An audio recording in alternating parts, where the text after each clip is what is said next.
નો Amrapali complex વાળો main road છે, ward number 7 છે। આ સવારે 7 વાગ્યાથી આ રોડ ધમધમતો હોય છે। આપ જોઈ શકો છો એમ કોઈ બચારા ભાઈ એમની ગાડી પાર્ક કરીને ગયા છે, એમને તો ખબર પણ નહીં હોય કે એમની ગાડી ભૂવામાં ગરકાવ થઈ ગઈ છે। આ ભૂવો દીપિકા ગાર્ડન એટલે કે બાલુભાઈ ખમણની સામેના રોડ પર અવારનવાર ભૂવા, પાણીની ટાંકી આગળ ભૂવા, તુલસીવાડી શાક માર્કેટ આગળ ભૂવા। આ કારેલીબાગ એટલે કહેવા તો સારો વિસ્તાર છે, પણ આ કારેલીબાગનું નામ હવે ચેન્જ કરીને ભૂવા બાગ કરી દેવું એટલે જોઈએ।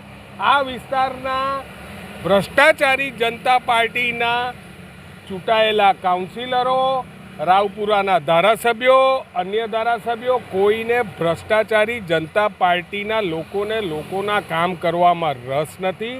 લોકોના ટેક્સના રૂપિયા પાણીમાં જાય છે। આ તકલાદી કામમાં તમને અને અમને સૌને ખ્યાલ આવે છે કે આ નર્યો ભ્રષ્ટાચાર થઈ રહ્યો છે, અને આ ભ્રષ્ટાચારી જનતા પાર્ટીના શાસકોને માત્ર ને માત્ર તાઇફાઓ કરવામાં રસ છે, પણ એ લોકોને ખબર નથી કે આગામી કોર્પોરેશનની ચૂંટણીમાં આ વડોદરા શહેરની જનતાએ મન બનાવી લીધું છે ને આ લોકોને ઘર ભેગા કરી દેવાના છે, એ વાત પાકી।